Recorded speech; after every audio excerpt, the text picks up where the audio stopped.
They will have rushed towards them and seeing their status in the court of Allah Azza wa Jal. The people will ask, Ya Rasulullah sallallahu alayhi wasallam, who are these people? Who are these people? Neither are they prophets, neither are they Anbiya, but they are being given such a high status that even we are intrigued to know who these people are.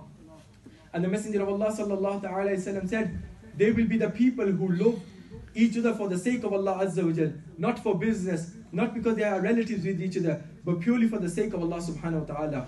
Their faces will be like Noor. Surely they will be on Noor.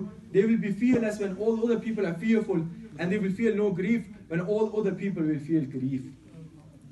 Sallu ala al-Habib sallallahu ta'ala ala Muhammad sallallahu ta'ala alayhi wa alihi wa sallam.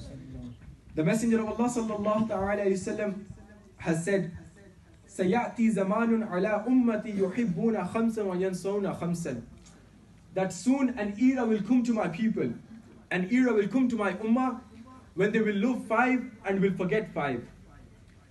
Number 1, the Messenger of Allah sallallahu ta'ala wasallam says, يُحِبُّونَ الدُّنْيَا وَيَنْسَوْنَ الْآخِرَةِ. That they will love the world and they will forget the hereafter. My dear Islamic brother, this is the Messenger of Allah saying, soon there will come an era when people will love 5 and they will forget 5. And the first one is يُحِبُّونَ الدُّنْيا وَيَنْسَوْنَ الْآخِرَةِ.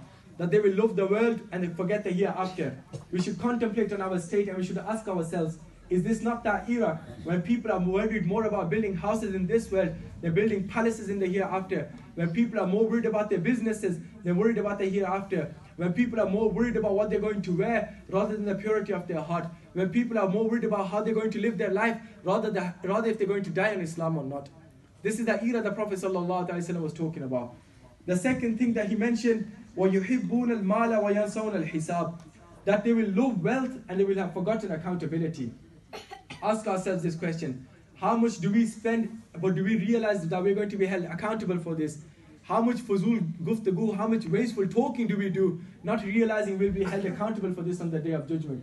Do we backbite about people? Do we lie, thinking that we will not be questioned about this on the Day of Judgment?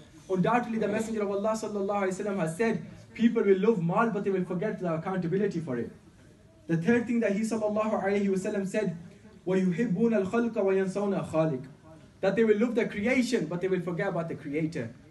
Ask ourselves this question. Are we living in this world to please the Creator or the creation? When we dress, do we dress according to the Sunnah or do we dress according to society? When we give our haircuts or when we do our beards, do we do it according to society or do we do it considering it's the Sunnah of Rasulullah sallallahu alaihi wasallam? Are we in this world to please the creation or the Creator? Pleasing the creation will only last us until we are dead. After we are passed away, they will forget.